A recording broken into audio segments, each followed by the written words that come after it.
Look, I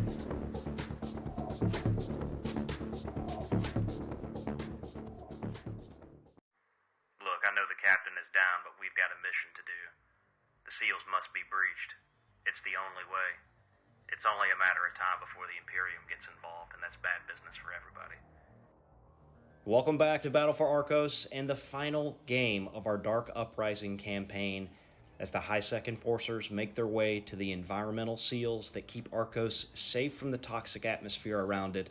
The Lodge shows up to stop them and preserve this new way of life. It has been an incredible journey bringing this game to life through narrative gameplay. I hope you've enjoyed it as much as we have. Be sure to stay to the end to see us wrap up the narrative and award triumphs for this campaign. Since I have no idea how long the game will take as I write these intros, I'll put a timestamp below in case it's longer and you want to come back later. After this game, we will be on a slight Necromunda hiatus once the campaign wraps up as we prepare for the next one. As always, please give us a like to help our videos get found and consider subscribing for more Necromunda content. Let's have a look at the campaign table going into the final game. The Fallen Angels take their first win of the Damnation phase and improve their record to 4-2. The Iron Skulls fall to 3-3. High-Sec and the Lodge of the Damned will face off today, hoping to improve their record to 3-3. The Enforcers will be without Captain Leonidas today. Rambo is also in recovery. Experience will be spent as we get ready for the final battle. Ice will increase his toughness by 1. In territories, the Precinct Fortress generates 6 portions of meat. The Hab level generates 1 and 3 scavenge rolls. The Manufactorum level generates 1 meat and 3 scavenge rolls, and the Underhive Shrine generates 1 meat and gives blessings to Ice. High-Sec is on a mission with 7 fighters, all fed. The Lodge of the Damned will be at full strength today. The Hand of Crimson increases his movement by 1, Nightmare increases his ballistic skill by 1, Skorak will increase his movement by 1, Rexar, Splincarver, and Ripper increase their cool by 1. For territories, they gain 11 meat and 4 scavenge rolls. The Hand of Crimson, Rib Splitter, Malachi add Toxin to a weapon of their choice from the Fungal Sprawl. They depart today with 10 fighters, all fed. Chaos is in ascendancy, with Dark Dreams being rolled. During the battle, any fighters that become broken must make a willpower check before testing to rally in the end phase. If they fail, they become subject to insanity for the rest of the game. The game today is hit and run, and the Lodge will be our attackers. The Enforcers will have 7 fighters on the board, and the Lodge rolled up for 8. The Enforcers will set up anywhere on the battlefield, and the Lodge can set up anywhere as well, but at least 8 inches away from enemy fighters. That's a massive advantage for this close combat group. 1 victory point is awarded for each enemy fighter cut down, with 2 being awarded if the leader is taken out of action. The attackers may use Vanish in this scenario to take fighters off the board without them counting against them in this scenario. Our final battle is set, and we look forward to bringing Battle for Arcos to an epic conclusion.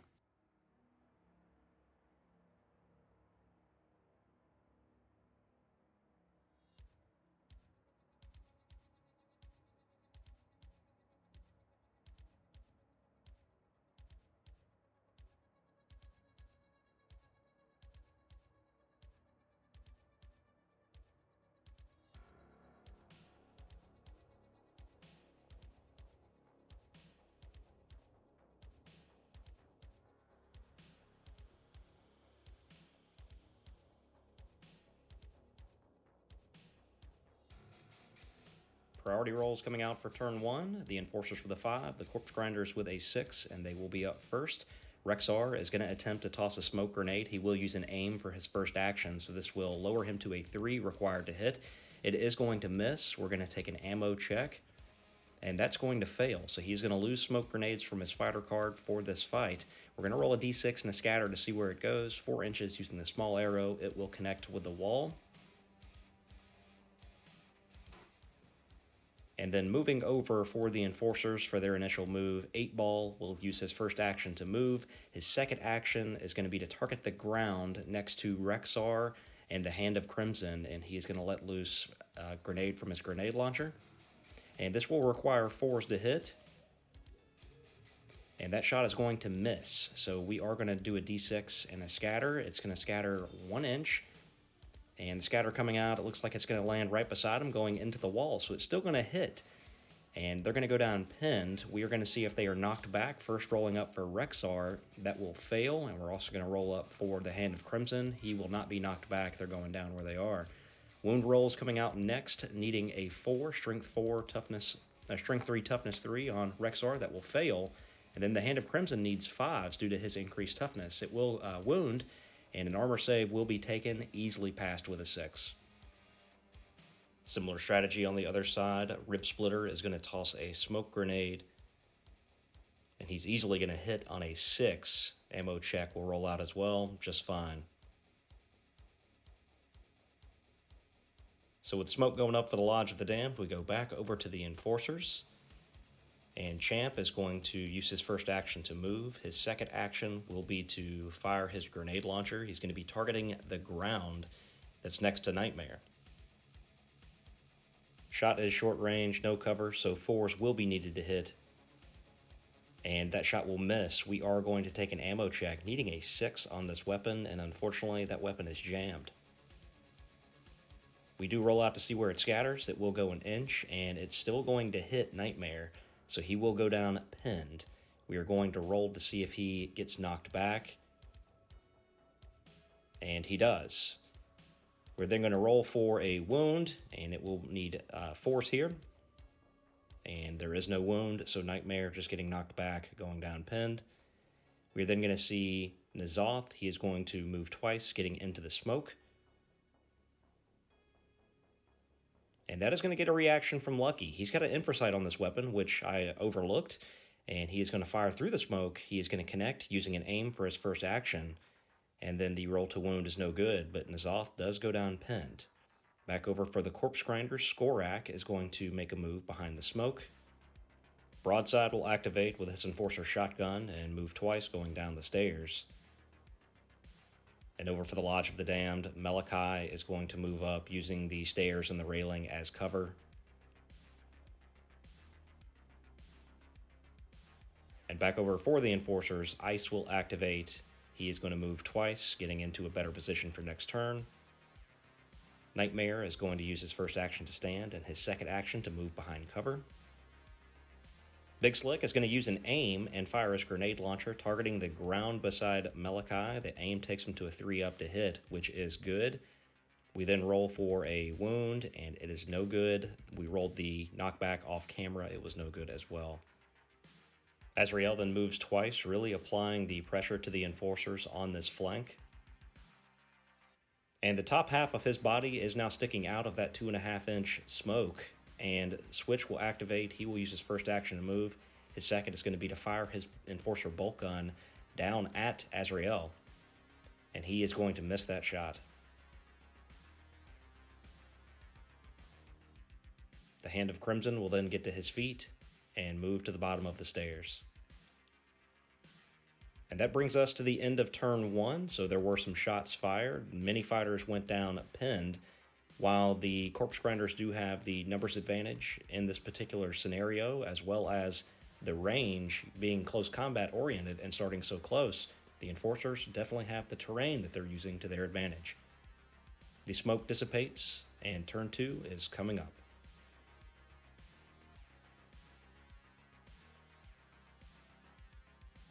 No priority rolls for turn 2, as the Enforcers have played the first tactics card of the match, Seize the Initiative. They're going first. Broadside activates. He moves to the top of the stairs and shoots his shotgun with the Scattershot template mode. And this will clip 3 Corpse Grinders under the template. And the Corpse Grinders are then going to play a tactics card of their own, Blood Surge. Azrael will get a free, simple move, and he is going to move even closer. We will still resolve wounds against him, however. And we're going to go ahead and do that, rolling up a d6 to find out how many wounds. And there will be 5, and he is toughness 3, so at strength 2, 5s will be needed to cause wounds. And it looks like 1 will go through. Plate mail in the front, armored undersuit, and a Skinner's mask. He just needs a 3-up in order to save this in the front arc, and he is good. Next up, we'll roll for the Hand of Crimson. And he's going to get 3 wounds allocated to him, and he is toughness 4 against strength 2, so 6 is required. There will be no wounds here. And then lastly, we will roll for Skorak. And 2 wounds will be rolled out, needing 5s again, strength 2, toughness 3, and that's going to be 2 wounds.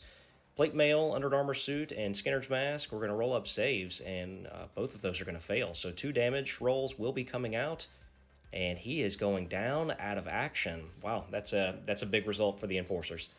Cool check nearby for the Hand of Crimson, and he is getting a +1. He is going to be just fine. And then we're also going to take a cool check for Malachi as well, and he would not be good if the Hand of Crimson was not next to him. This is set up nicely for Azrael, as he is going to charge into broadside. He's going to unleash a ton of attacks. He has 2 Butcher's Chain Cleavers, so he will get the paired rule. He gets 1 for the charge, 1 for dual weapons, 1 because he is a Skinner. And he launches into combat, just needing 3s to hit, 5 dice rolling out. And that is going to be all but 2, and then he will need 3s to wound.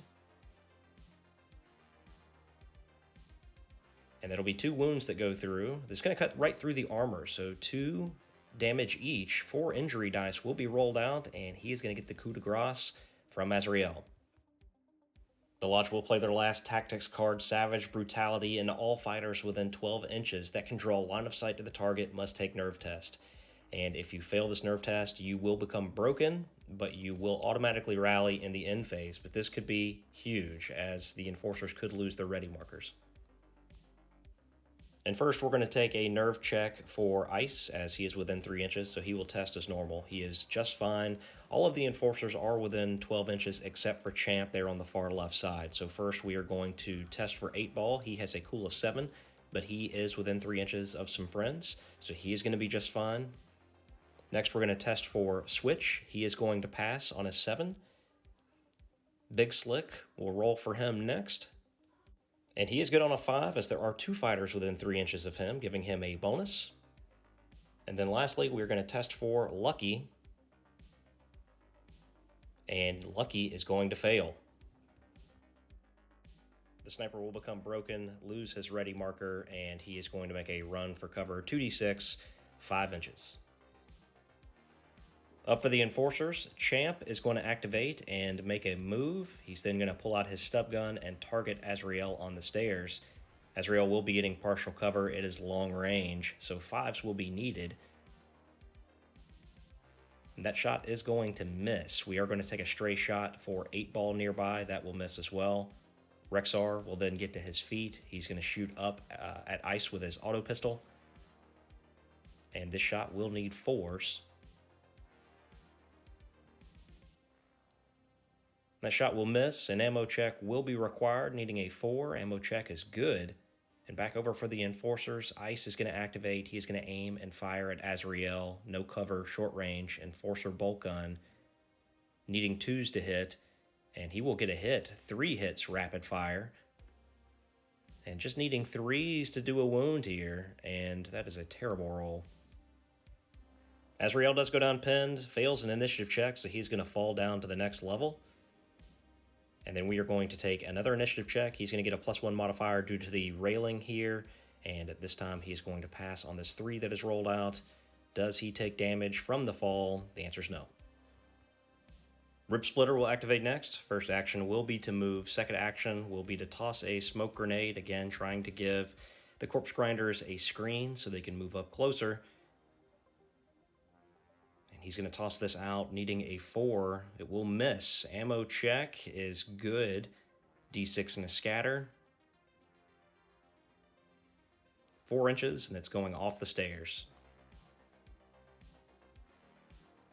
Over for the Enforcers. They're shuffling around a little bit up top. Switch is going to activate. First action will be to move.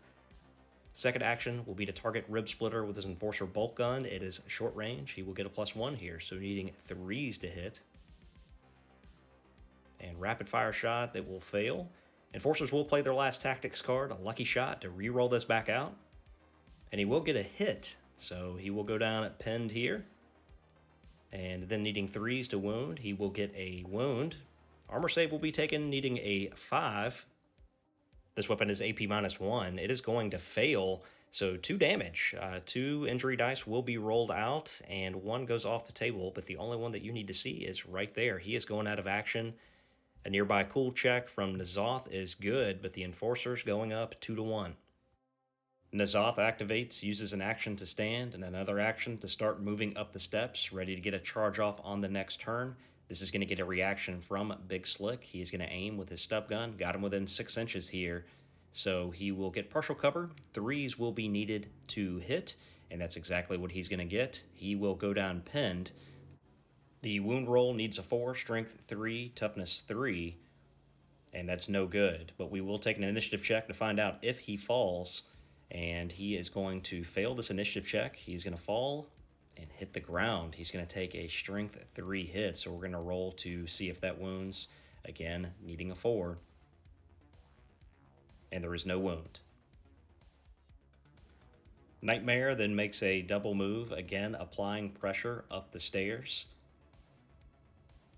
And this is going to get a reaction from 8-Ball. He is the last Enforcer to activate. He moves, pulls out a stub gun. He's going to get heavy cover here, so that's going to negate the short range bonus. 4s will be needed to hit.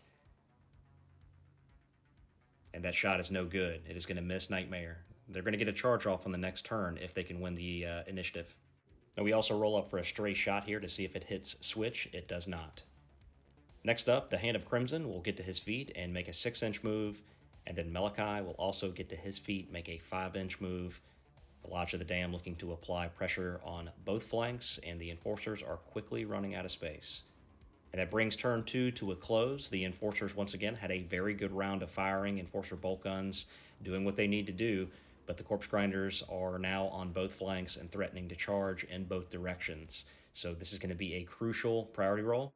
All tactics cards have been used, so both sides know what's at stake here. Turn 3 coming up.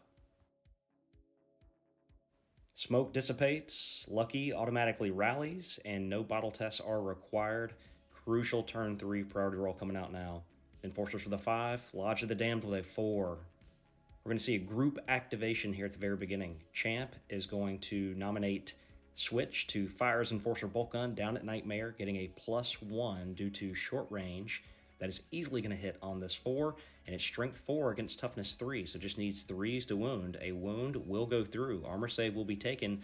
Plate mail in the front with an armored undersuit, as well as a Skinner's mask. It's good on a 4, but we are going to take an initiative check to see if he falls off the stairs, and that initiative check is good. Nightmare just going down pinned.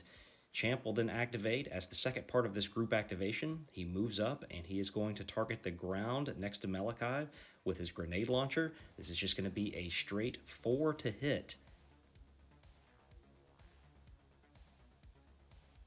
Dice hit the deck, and that shot is going to miss, which isn't a bad thing. D6 and a scatter coming out, and it's only moving 1 inch. That is still going to clip Malachi. He's going to go down pinned.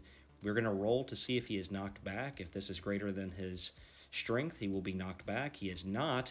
And then the roll to wound, strength 3, toughness 3, needs 4s. That fails. Now he also takes an initiative check and fails, falling down, but not enough to hurt him. And then the Hand of Crimson is going to activate and announce a charge into ice, and easily going to make it into contact. He actually uses a D6 to charge, so he gets up the stairs, gets into base contact, and he is going to launch out with his rotary flensing saw in red and his butcher's cleaver in yellow. So shots go out. He does need 2s to hit, and he connects with 1 on the flensing saw and 1 on the butcher's cleaver. And then it is strength 5 against toughness 4. Ice actually has increased toughness, but both of these wounds will go through. An armor save can only be taken against the butcher's cleaver, needing a 5. It fails. Actually a 6 due to AP -1. It fails. So injury dice are rolled out. He goes down with a serious injury, and we'll get the coup de grace from the Hand of Crimson. Big Slick activates for high sec and attempts to shoot the Hand of Crimson with a stub gun. We'll first need to pass a willpower check on a 7. He rolls up an 8, so he can take the shot. It is short range, so needs 2s. He will get a hit, and then he will need 5s to wound, strength 3, toughness 4. He's actually going to get a wound. So the Hand of Crimson goes down pinned, takes a wound. He fails the armor save. It is in the side, so the plate mail not doing anything, and then he passes an initiative check to not fall. But he will take a wound. Up next for the Lodge of the Damned, we will see N'Zoth use his first action to get to his feet, his second action to move back towards the stairs. Lucky activates, aims, sniper rifle at the Hand of Crimson, who's not in cover. Therefore, he's eligible for this shot. He has to pass a willpower check first. He does so on this 7. That's the minimum needed. And then he's going to fire with a sniper rifle and miss. We then move over to Rexar, who will use his first action to move up, and his second action is going to target Big Slick with his auto pistol. And he's going to need a straight 4 here to connect on this shot. It is long range, the shot will miss. And back over for the Enforcers. 8-Ball is going to activate, and then he is going to aim and target the Hand of Crimson as well, who is down. And he is going to fail a willpower check, and therefore his activation ends. Then we're going to see the finishing moves for the Lodge of the Damned. Nightmare gets to his feet and moves to the top, staying an inch away from Switch. Azrael will pick himself up and move up the stairs. And Malachi at the bottom will also pick himself up and get back onto the ledge. And turn 3 comes to a close. The Enforcers, while seemingly getting pincered at this point, they've been doing a fantastic job holding the Lodge of the Damned at bay. Now, they did start with 7 fighters. They have 2 down, so a bottle check will be required here in the end phase for High-Sec.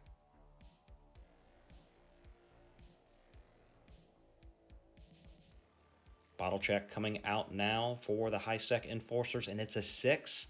Plus 2 is 8. They're going to fail and bottle out, so they will be testing on Champ at the start of next turn. And we're getting ready for turn 4. Huge priority roll coming up here. The Enforcers roll a 1. That means they're automatically going to lose. The Corpse Grinders are up first. And making that cool check to see if they stick around on Champ. He is good. He has a cool of 6. That 7 is just fine, spreads around to everyone, but Nightmare is then going to charge into Switch. He is armed with dual Butcher's Chain Cleavers, so he's going to hit on 3s, getting numerous attacks, and then he's also going to wound on 3s. 4 went through so far. 2 of these are going to have Shred with a 6, but it doesn't matter because it all cuts through the armor anyway. 8 injury dice rolled out, and he is going down. Cool checks will be taken nearby by 8-Ball first. And he is going to be good, getting an assist from Champ and Lucky. And then we'll also test for Big Slick. He is getting an assist from 8-Ball and Champ, so he's in good shape as well, getting a +2 there. And then Champ knows that their fate is sealed at this point, so he is going to let forth a charge going into the Hand of Crimson, has to pass a willpower check, and he will do so on this 7. So Champ is going to try to give his life for his men, charges into the Hand of Crimson. The Hand of Crimson stands up and gets ready for combat. He's got a stub gun in red and an assault shield in yellow, and the assault shield hit will go through, needing 4s here, and then needing 5s to wound due to the lowered strength of the weapon, and he actually rolls up a 6. This takes the Hand of Crimson to 0 wounds if he fails this armor save, and he does fail on the 3. So we're going to roll up an injury die here. This could be huge, and it's only a flesh wound. The Hand of Crimson is going to strike back with his versatile weapon. And it's 2 dice. I accidentally roll out an ammo die here, so re-rolling 1 back out. There will be 2 hits, only needing 2s, and then just needing 3s to do a wound. 1 wound will go through. It's going to be AP -2, taking him to a 4-up save, which has failed. He will be knocked back, 2 wounds, so that will take him to 0. An injury die will be rolled out, and he's going down with a serious injury. So valiant effort, but did not pay off. Azrael will then activate and come in with a charge move to clean up Champ.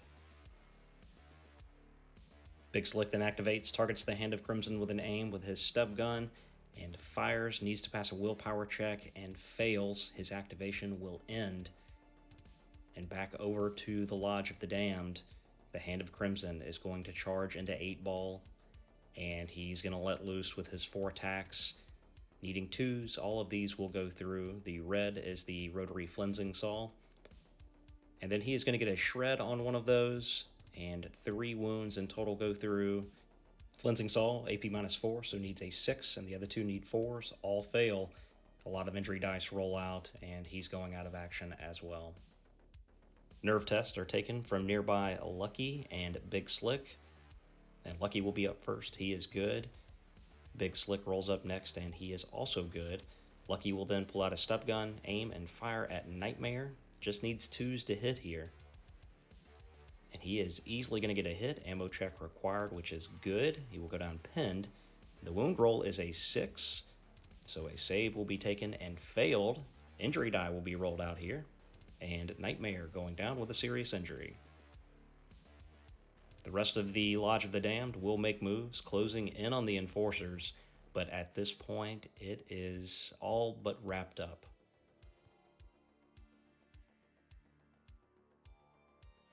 Moving to the end phase, Nightmare will stay down with a serious injury. The rest of the Enforcers, it looks like, are working to flee the battlefield.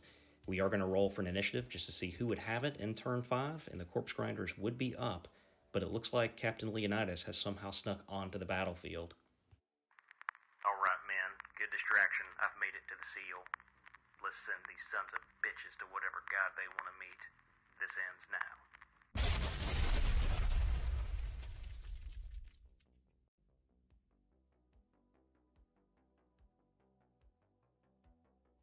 And in that moment, Arcos was lost to the wasteland that surrounds it. The Melta charges tore a gaping hole into the exhaust ducts. Spires collapsed. The populace choked and suffocated. Fires and smoke plumes could be seen from hundreds of miles. The Apocalypse Protocol, as they called it, left nothing but a wasteland.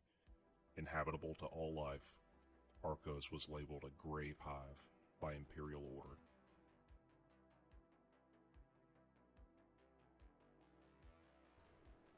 Welcome to the post-game, and I hope you enjoyed this battle report.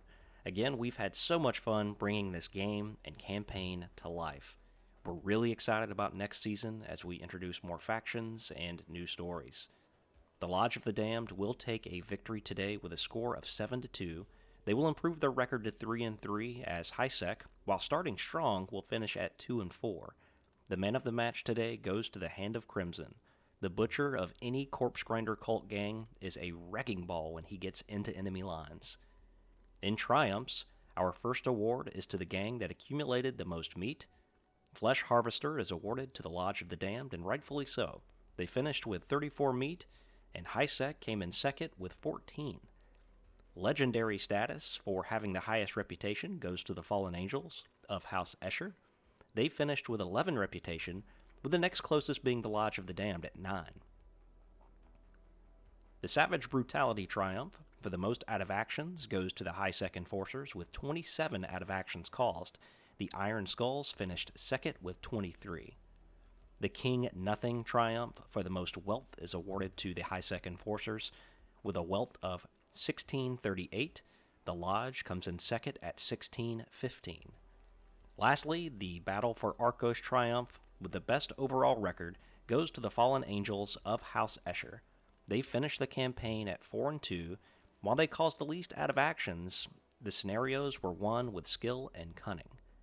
This wraps up this season of Necromunda. Again, thank you so much for your support. You can contact me in the comments below and provide any corrections or feedback.